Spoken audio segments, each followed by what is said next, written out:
لا شريك له وأشهد أن محمدا عبده ورسوله. Alhamdulillah, kita panjatkan kesyukuran kehadirat Allah Subhanahu Wa Taala yang telah memberikan kesempatan, ruang dan peluang untuk bersama-sama kita dalam sesi Facebook Live Kepimpinan Perang Nabi Sallallahu Alaihi Wasallam.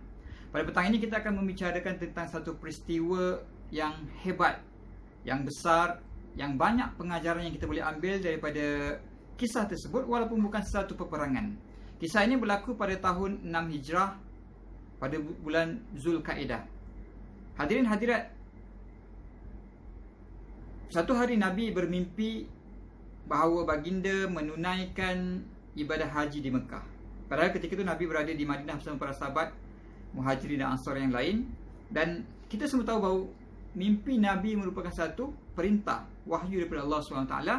Lantas Nabi pun faham arahan yang Allah kurniakan kepada baginda. Lantas baginda mengumpulkan sahabat seramai lebih kurang 1,500 orang bergerak daripada Madinah ke Mekah untuk menunaikan ibadah haji pada bulan Zulkaidah.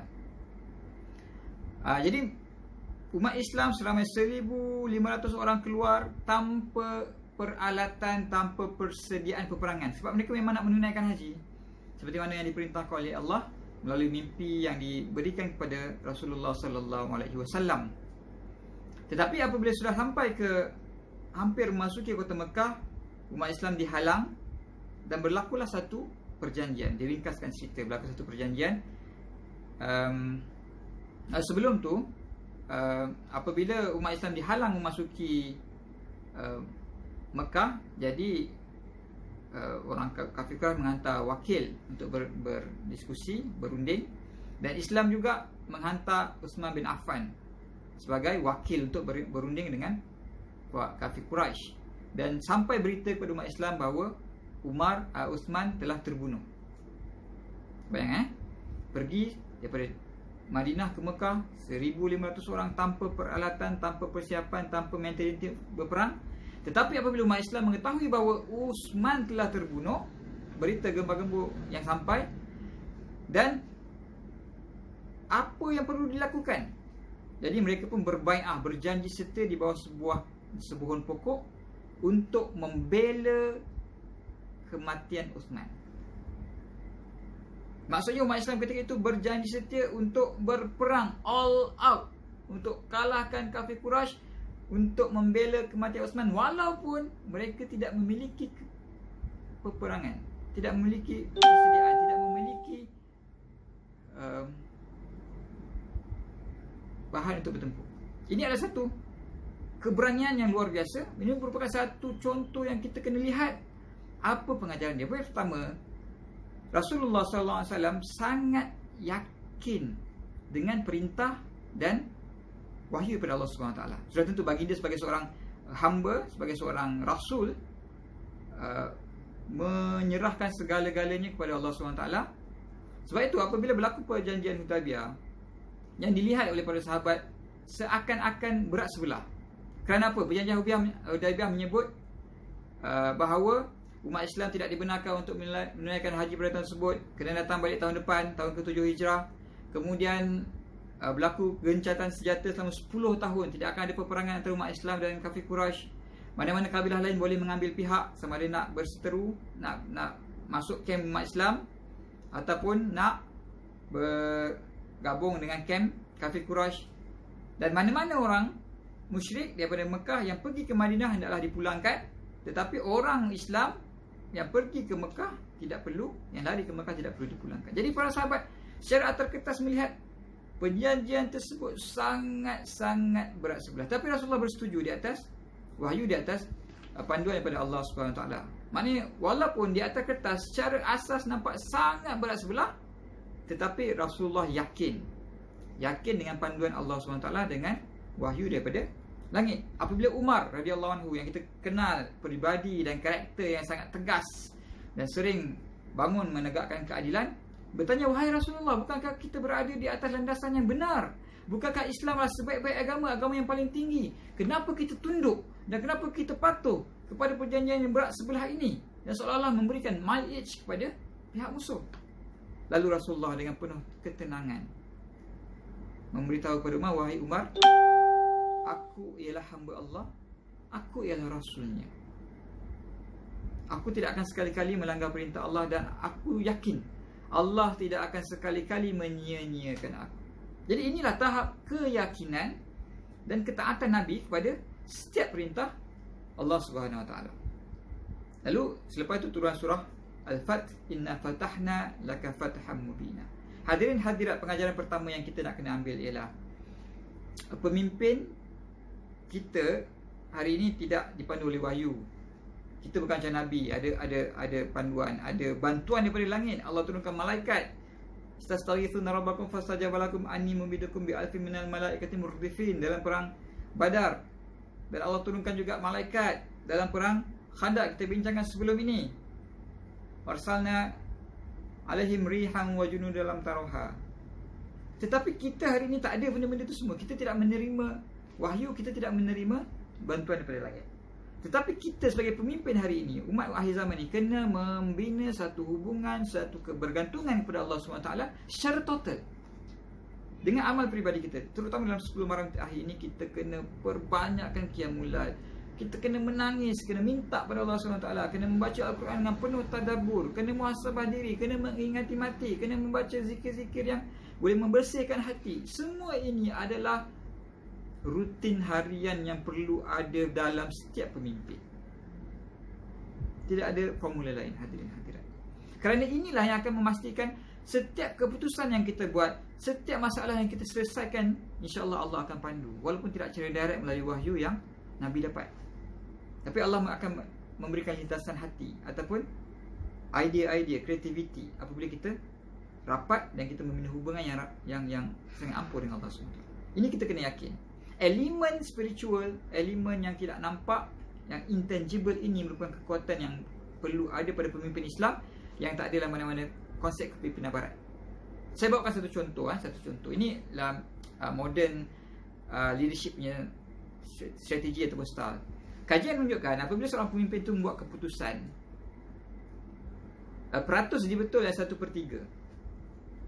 Ini berdasarkan clinical study. Dia buat kajian yang panjang dalam berpuluh-puluh tahun, jadi mereka come out dengan result. Dia kata apabila suatu pemimpin membuat keputusan tentang suatu masalah ataupun isu yang dihadapi oleh organisasi dia sama ada 1/3 dia buat keputusan yang betul, 1/3 lagi dia akan buat keputusan yang salah, 1/3 lagi apa?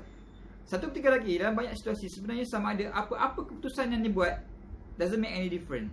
Sama je dia buat keputusan A ke B ke C ke, regardless, result tetap sama. Okey? Jadi bila kita nak buat keputusan, ada masalah dalam satu organisasi ataupun dalam kita punya persatuan, kelab ataupun syarikat yang kita pimpin, kita kena ingat, kita kena berbincang, kita kena fact finding, dapatkan sebanyak mungkin data, kenal pasti root cause, buat benchmarking against other competitors sebagai contoh, ataupun orang-orang lain, pengalaman kita sebelum ni dan sebagainya. Tetapi akhirnya kita akan buat keputusan A atau B atau C, dan keputusan kita tu possibility untuk betul 1/3. Ini berdasarkan kajian.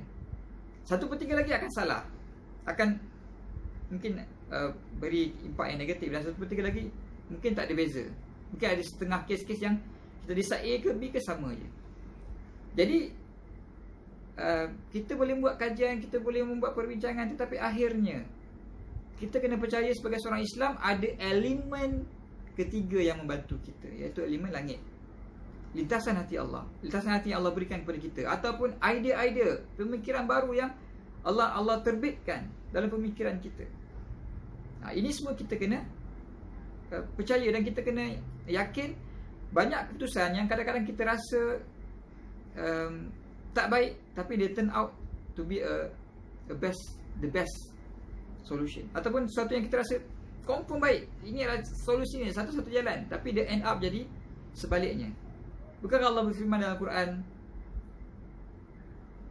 wa asa an takrahu syai'an wa huwa khairul lakum wa asa an tuhibbu syai'an wa huwa syarrul lakum wallahu ya'lamu wa antum la ta'lamun. Sesungguhnya Allah telah kutiba alaikumul qital wa huwa kurhun lakum. Sesungguhnya Allah telah mewajibkan kepada kamu peperangan, tetapi ialah sesuatu kamu benci. Boleh jadi apa yang kamu benci itu baik untuk kamu, dan boleh jadi apa yang kamu sukai itu buruk untuk kamu. Dan ketahuilah sesungguhnya Allah Maha mengetahui dan kamu tidak mengetahui. Kebergantungan, hubungan dan keakraban kita pada Allah SWT akan membolehkan kita membuat keputusan yang betul dalam masalah yang kita hadapi dalam organisasi. Kita kena yakin, walaupun kita belajar kemahiran problem solving, decision making, kita pergi training, kita memang berpengalaman, tapi akhirnya Allah adalah tempat bergantung, Allah tempat kita bertawakal dan kita meletakkan sepenuh pengharapan. Itu pengajaran yang pertama. Yang kedua, dalam perjanjian Hudaibiyah juga kita melihat Rasulullah SAW menunjukkan satu karakter pemimpin yang jelas, iaitu pemimpin yang bertindak, menunjukkan sesuatu arahan tu dengan membuktikannya dengan tindakan, walk the talk. Ataupun orang kata leadership is not about position, it's about action. Ditunjukkan, dibuktikan dengan aksi, dengan bukti, dengan bakti. Bukannya kita berretorik, bercakap berapi-rapi, tetapi orang tak nampak. Pengikut kita akan ikut apa yang mereka nampak dengan mata mereka sendiri, bukan apa yang mereka dengar. Sama juga kita dengan anak-anak. Bila kita mendidik anak-anak, kita cakaplah, berbuih-buih mulut, suruh solat, suruh baca Quran, tapi tak, anak bukan lihat apa yang, bukan dengar apa yang kita cakap, tetapi dia tengok kita solat dan kita ajak dia solat, dia akan pergi solat tanpa perlu kita berletih dan berbicara banyak-banyak. Itu adalah naluri manusia dan psikologi yang kita kena faham. Dalam peperangan, dalam kisah perjanjian Hudaibiyah, Rasulullah SAW yang pertama, apabila nak tulis perjanjiannya, dilantik Ali bin Abi Talib sebagai penulis, dan pihak kafir Quraisy adalah Suhail bin Amru. Jadi Ali tulis, sebab Rasulullah tak pandai menulis dan tak pandai membaca. Dimulakan dengan Bismillahirrahmanirrahim, dengan nama Allah yang Maha Pemurah, Maha Mengasihani. Perjanjian ini adalah antara Rasulullah dan Quraisy. Suhail bin Amru ni orang bijak, dia smart. Jadi kata, wahai Rasulullah, perjanjian antara engkau dan aku. Jadi dia kena adil, kena saksama. Aku tak percaya pada Allah yang Rahman yang Rahim, dan aku tak percaya engkau sebagai Rasulullah. Jadi Suhail kata, kena padam. Kalau tak fair lah. Perjanjian antara kita, kena satu yang common. Jadi Suhail kata, padam perkataan Rahman Rahim. Jadi percaya pada Allah juga, so Allah tak ada masalah. Dan Rasulullah, aku tak percaya engkau Rasulullah. Kalau aku percaya engkau Rasulullah, dalam aku masuk Islam, tak ada isu lah perjanjian Hudaibiyah ni. Jadi Rasulullah kata, Ali padam perkataan Rasulullah. Ali tak sampai hati. Mana mungkin seorang sahabat yang betul cintakan Nabi SAW nak padam sendiri perkataan Rasulullah. Jadi Rasulullah kata apa? Tunjukkan aku di mana perkataan tu Rasulullah sendiri padam. So, Rasulullah tak pandai membaca dan menulis, jadi tak tahu Rasulullah tu mana perkataan dia. Dia suruh Ali tunjuk, dan Rasulullah padamkan. Dia menunjukkan dengan aksi dia sendiri. Bila Ali enggan untuk padam, Rasulullah padam. Itu adalah ciri pemimpin. Kita bukan hanya mengarah, kita bukan hanya remote control daripada jauh, kita bukan hanya memberikan arahan, kita bukan hanya mengurus dan mentadbir organisasi daripada bilik berhawa dingin. Tetapi pemimpin yang sebenar ialah pemimpin yang turun padang dan menunjukkan dengan aksi. Rasulullah dalam peperangan, dikatakan dalam satu hadis, Rasulullah adalah orang yang paling berani dan orang yang paling hampir dengan musuh. Jadi para sahabat ini seolah-olah berselindung, seolah-olah berselindung di sebalik Rasulullah secara beramai-ramai, kerana Rasulullah yang paling rapat dengan musuh, yang paling berani, yang paling ke depan, yang paling maju. Itulah pemimpin. Pemimpin menunjukkan aksinya dengan kepada semua pengikut, bukannya berdasarkan posisi, bukan sebab posisi. Kita bincang sebelum ni, Khalid Al-Walid, panglima perang yang hebat, apabila dilucutkan jawatan oleh Umar Al-Khattab dalam peperangan membebaskan Palestin, dilantiknya Abu Ubaidah, Khalid Al-Walid tak ada masalah. Dia kata, aku berperang bukan kerana Umar, tapi kerana Tuhan Umar. Dan Khalid Al-Walid berperang dengan lebih hebat, lebih dahsyat dan lebih tangkas di bawah pimpinan Abu Ubaidah, bukan kerana posisi. Itu kita kena amalkan. Yang kedua, apabila tak jadi menunaikan haji, jadi umat Islam kena bertahalul, kena bercukur dan sembelih haiwan ternakan. Rasulullah arahkan kepada para sahabat untuk bertahalul. Sahabat mogok. Bayangkan hadirin hadirat, sahabat ni dididik sendiri oleh Nabi sallallahu alaihi wasallam dengan penuh kasih sayang, dengan penuh dengan taujihat, dengan tarbiyah, dengan peperangan. Hasil tangan Nabi pun boleh bukan mogok, seolah sangat kecewa dengan perjanjian tersebut sampai mereka enggan bergerak. Lalu Nabi masuk dalam kemah dan isteri baginda menasihatkan, wahai Rasulullah, kau buat. Jadi Rasulullah buat seorang diri, bertahan seorang diri. Akhirnya sahabat tengok, bila nampak aksi Nabi baru mereka ikut. Bayang maksudnya dalam banyak hal kita sebenarnya kena tunjuk contoh.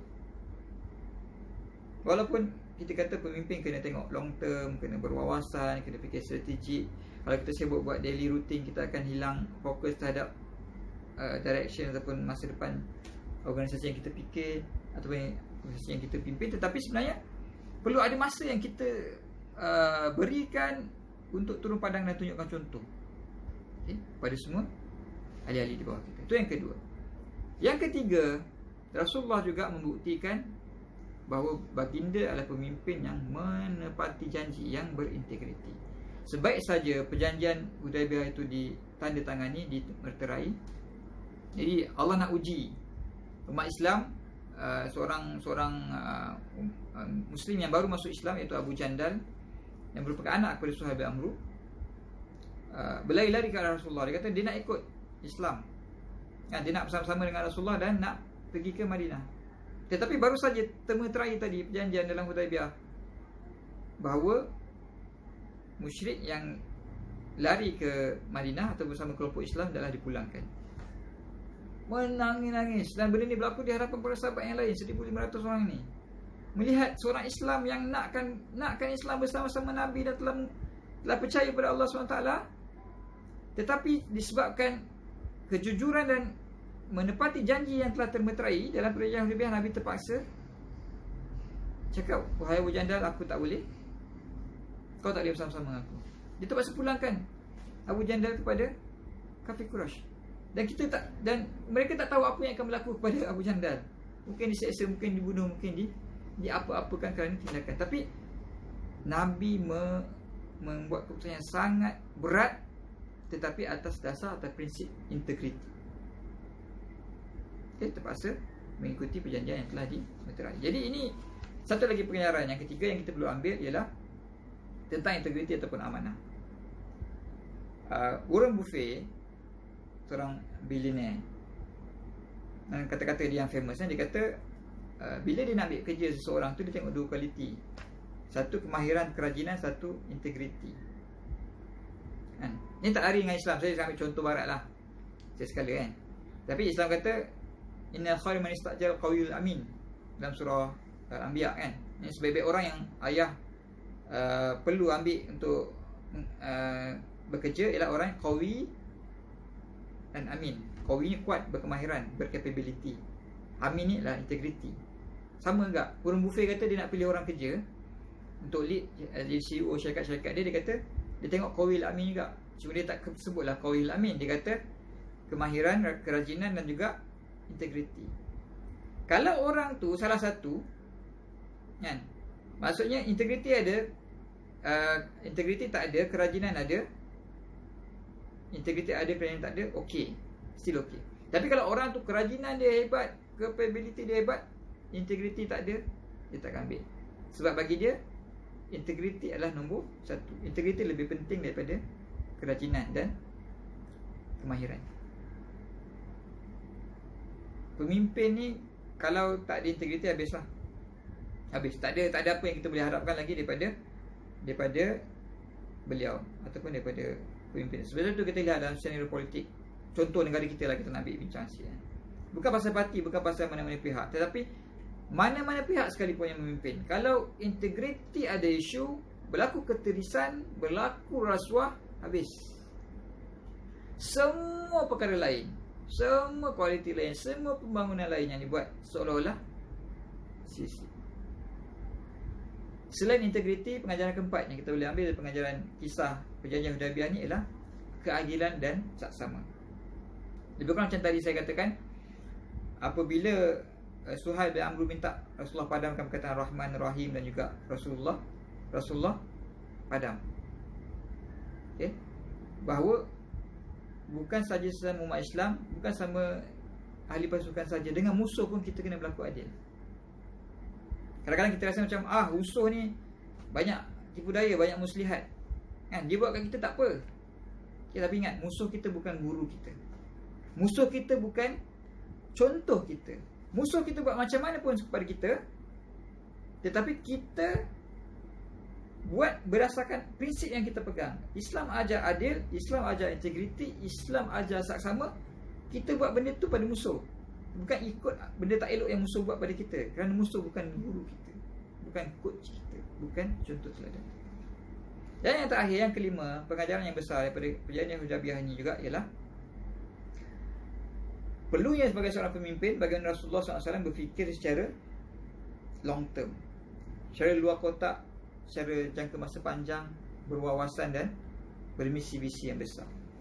Kalau Rasulullah SAW berfikiran cetek, jangka masa pendek, baginda sudah tentu akan tidak bersetuju dengan perjanjian Hudaybiyah. Tetapi sebenarnya ada hikmah, dan Rasulullah boleh membaca hikmah tersebut.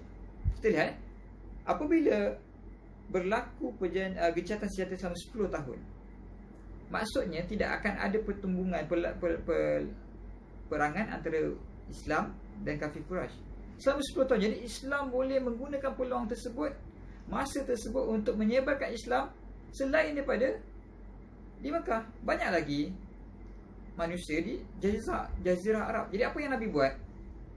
Nabi menghantar surat kepada pembesar-pembesar, kepada raja-raja, kepada ketua-ketua negara. Sebagai orang pemimpin, hari ini kita kena buat networking. Siapa ajar kita networking? Bukan Barat, Nabi. Nabi hantar surat kepada Muqawqis, Raja Mesir. Nabi hantar surat kepada Kisra, Raja Parsi.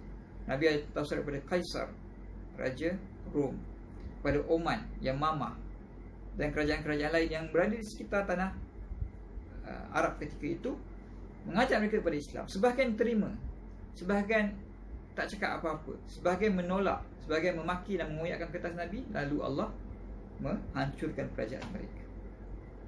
Jadi peluang 10 tahun, di 10 tahun kita akan bincang pasal pelanggaran yang dilakukan oleh Quraisy, menyebabkan berlakunya peristiwa seterusnya yang akan kita bincang lepas ni, iaitu pembukaan kota Mekah.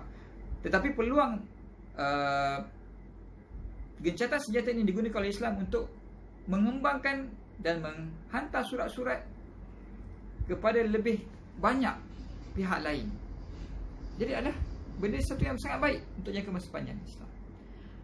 Dan kita lihat juga orang-orang daripada Mekah yang nak sertai Islam disebabkan tak boleh pergi ke Madinah, kan? Sebab perjanjian kata kalau pergi Madinah kena pulang balik. Jadi mereka duduk kat Fatah, so nama tempat Fatah.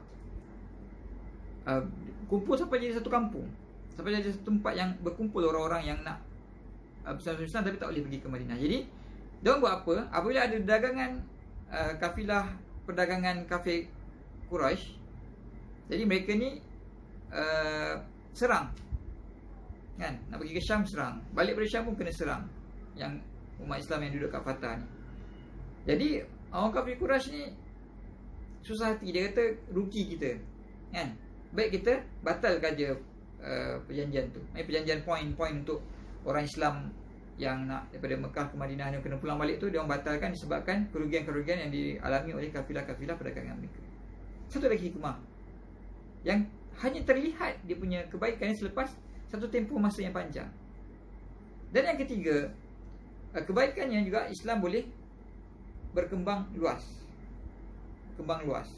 Islam lebih mudah diterima sebab salah satu poin dalam perjanjian tadi ialah kabilah-kabilah lain yang nak bersama-sama Islam, nak align dengan Islam, nak affiliate dengan Islam, boleh ambil side. Jadi orang-orang yang suka dengan Islam, dia bernaung di bawah Islam. Jadi pemimpin hendaklah berfikiran jauh, berwawasan dan mampu merancang strategi. Benda ni memerlukan latihan, benda ni memerlukan kemahiran, mungkin memerlukan masa untuk kita kuasai. Tapi macam saya sebut tadi, kalau kita membina ataupun mempunyai hubungan yang baik dengan Allah SWT, yang akrab, Allah akan pandu kita. Itu yang pertama.